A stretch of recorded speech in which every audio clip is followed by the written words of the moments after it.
साहब वो वकील हैं जिन्होंने पिछले गालिबन 3-4 माह में बमुश्किल 3-3, 4-4 घंटे की नींद की है और खाना खाए बगैर, कुछ खाए पिए बगैर सारा दिन वो पीटीआई के लीडर्स के लिए, पीटीआई के कारकुनों के लिए इन अदालतों में पेश होते रहे। उनका ये कहना है कि केस का फैसला महफूज होने के बाद 6 घंटे तक फैसले का इंतज़ार कराया गया।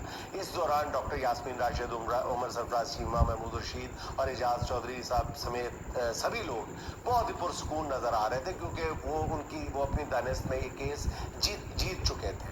आखिरी रोज तो नाज़रीन ये आलम था कि सरकारी वकला जो थे वो भाग गए थे, बाकायदा भाग गए थे, और जो मुलजमान के वकला थे वो बाकायदा मजाक उड़ा रहे थे कि उनको बुलाएं तो सही, हम उनकी शक्लें देखना चाहते हैं। जज साहब से कह रहे थे कि उनको बुलाएं तो सही, लेकिन वो वहाँ पर मौजूद ही नहीं थे।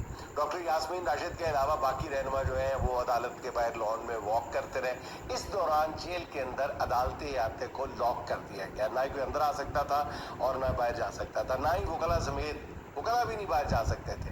वकील परवेज़ उमवी के मुताबिक सब लोग अदालत में फैसले का इंतज़ार कर रहे थे, उस फैसले का जो एक्सपेक्ट कर रहे थे। इस दौरान जज साहब की काले शीशों वाली गाड़ी जेल से बाहर चली।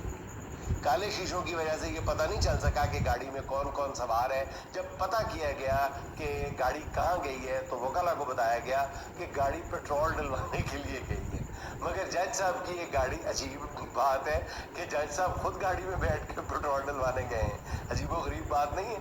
मगर जज साहब की ये गाड़ी नाज़रीन कमोबेश 2.5 घंटे बाद जेल के अंदर वापस आई।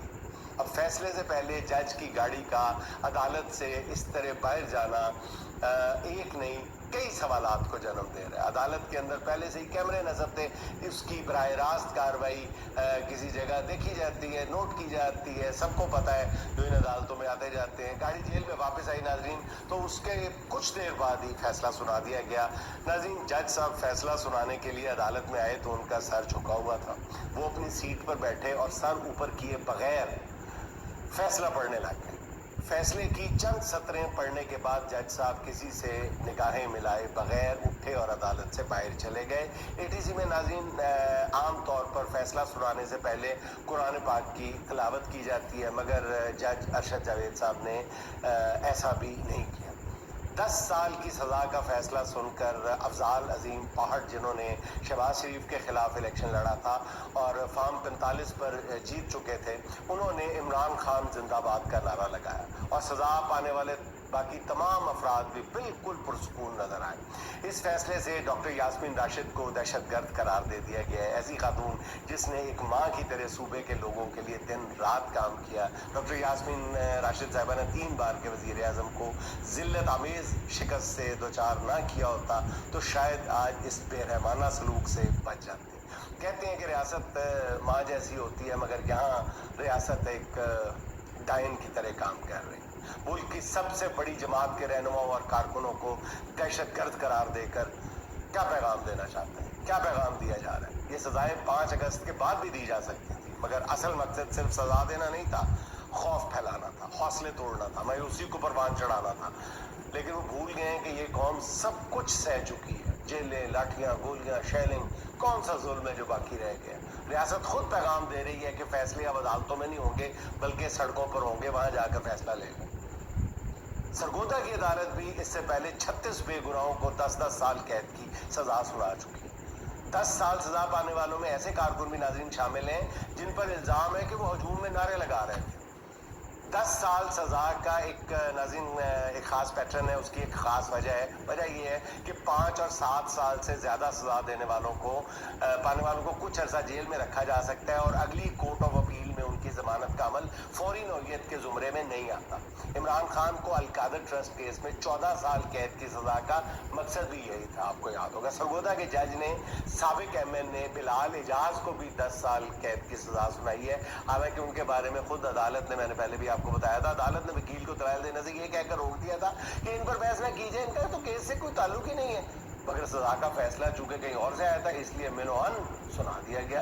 और नाज़रीन, इस हवाले से बिलाल एजाज के मामले में कुछ मैंने उसका खुरा लगाने की कोशिश की, तो मैंने खुद उनसे राब्ता किया।